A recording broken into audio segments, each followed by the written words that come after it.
ಕನ್ನಡ ನಾಡು, ಇದು ಕನ್ನಡಿಗರ ನಾಡಿಮಿಡಿತ. ಸನ್ನಿವೇಶ ಈಗ ಇವತ್ತು ಸನ್ನಿವೇಶ, ಅವತ್ತಿನ ಸನ್ನಿವೇಶ 2011ರಲ್ಲಿ ನಾನು ಆಗ ಪಾದಯಾತ್ರೆ ಮಾಡಿದ್ದೆ. ಕೇಳಪ್ಪ ಇಲ್ಲಿ, ಅದಕ್ಕೆ ನೀವಿದ್ದ ಪಾದಯಾತ್ರೆ ಮಾಡಿ ನೀವು ಹೋಗಿದ್ದು ಸರ್. ನಾವು ಇದ್ದೋ ಸರ್.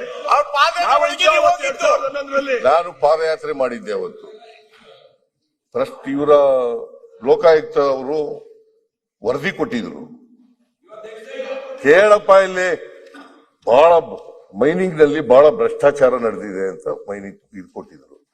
ಅವತ್ತು ನಾನು ಪಾದಯಾತ್ರೆ ಮಾಡಕ್ ಹೋದೆ. ಇದನ್ನ ನಿಲುವಳಿ ಸೂಚನೆ ಮೂಲಕ ಒಂದು ಇಲ್ಲಿ ವಿಷಯ ಪ್ರಸ್ತಾಪ ಮಾಡಿದ್ದೆ. ಯಾವುದ್ರ ಬಗ್ಗೆ? ಗವರ್ನರ್ ಸಂತೋಷ್ ಹೆಗ್ಡೆ ಅವರು ಒಂದು ವರದಿ ಕೊಟ್ಟಿದ್ರು, ಲೋಕಾಯುಕ್ತರಾಗಿ ಅವರು ಒಂದು ವರದಿ ಕೊಟ್ಟಿದ್ರು. ಆ ವರದಿ ಮೇಲೆ ಇಲ್ಲಿ ಚರ್ಚೆ ಆಗಿತ್ತು, ಇದೇ ಸದನದಲ್ಲಿ ನಾನು ಚರ್ಚೆ ಆಗಿದ್ದೆ. ಆಗ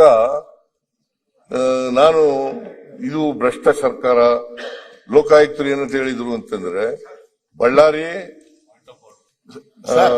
ಮತ್ತೆ ಸದನ ತಪ್ಪು ನಿಮ್ಗೆ ಅವ್ರ ಕೇಳಿ ಅವ್ರನ್ನ. ನೀವು ಅವಾಗ ಪಾದಯಾತ್ರೆನೇ ಮಾಡಿರ್ಲಿಲ್ಲ. ಏನಂತ ಪಾದಯಾತ್ರೆನೇ ಮಾಡಿರ್ಲಿಲ್ಲ. Situation different ಆಗಿರ್ಲಿಲ್ಲ. ಅವತ್ತಿನ ಸಿಚುಯೇಷನ್ ಏನು ಇಲ್ಲ ಸರ್. ಅವತ್ತು ಈ ಸರ್ಕಾರಕ್ಕೆ, ಬಿಜೆಪಿ ಸರ್ಕಾರಕ್ಕೆ ಭ್ರಷ್ಟ ಸರ್ಕಾರ. ನಾನು ಹೇಳಿದ್ದಲ್ಲ, ಸಂತೋಷ್ ಲಾಡ್ ಅವರು ಹೇಳಿದ್ರು 2011 ಜನವರಿ. ಪಾದಯಾತ್ರೆ ಮಾಡಿದ್ದೆ, ವರದಿ ಬಂದಿತ್ತು. ಆ ವರದಿ ಮೇಲೆ ಹೇಳಿದ್ದದು. ವರದಿ ಆದ್ಮೇಲೆ ನಾನು ಪಾದಯಾತ್ರೆ ಮಾಡಿದ್ದೆ 2010 ಪಾದಯಾತ್ರೆ ಮಾಡಿದ್ದು. ಒಂದು ನೀವೇ ಹೇಳ್ಬಿಟ್ರೆ ಆಯ್ತು. ಸದನದಲ್ಲಿ ನಡೀತಲ್ಲ, ಅದೆಲ್ಲ ಒಳ್ಳೇದಲ್ಲ. ಅದಕ್ಕೆ ವಿಷಾದ ವ್ಯಕ್ತ ಮಾಡ್ತೀನಿ ಅಂತ ತಾವ್ ಹೇಳ್ಬಿಟ್ರೆ ಮುಗಿದೋಯ್ತು. ಅದರಿಂದ ವಿಷಾದ ಆ ಸಿಚುಯೇಷನ್ ಬೇರೆ, ಆಗಿರೋ ಘಟನೆ ಸಿಚುಯೇಷನ್ ಬೇರೆ. ಇದಕ್ಕೂ ಅದಕ್ಕೂ ಹೋಲಿಕೆ ಮಾಡಕ್ ಆಗಲ್ಲ. ಪೆನ್ನಲ್ಲಿ ಮುಂದಾಗಿರೋದು ಯಾವಾಗ? ಆಯ್ತು, ಪ್ರತಿಪಕ್ಷ ನಾಯಕರ ಭಾಷಣ ಮುಂದುವರಿಸಿ. ಸರ್, ಸಭಾಧ್ಯಕ್ಷರೇ, ಅವರು ಪಾದಯಾತ್ರೆ ಮಾಡಿದ್ದು 2010 ಜುಲೈಯಲ್ಲಿ. 2010 ಜುಲೈನಲ್ಲಿ ಸದನಕ್ಕೆ ಅವರು ತಪ್ಪು ಸಂದೇಶ ಕೊಡೋದು ಮುಖ್ಯಮಂತ್ರಿಗಳು ಬೇಡ.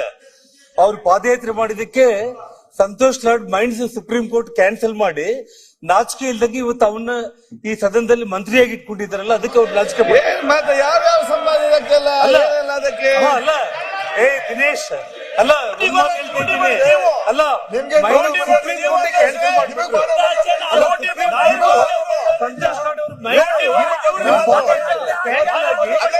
ಸಬ್ಸ್ಕ್ರೈಬ್ ಮಾಡಿಕೊಳ್ಳಲು ಕೂಡಲೇ ಪಕ್ಕದಲ್ಲಿ ಕಾಣುವ ಬೆಲ್ ಐಕಾನ್ ಕ್ಲಿಕ್ ಮಾಡಿ ನೋಟಿಫಿಕೇಶನ್ ಪಡೆಯಿರಿ.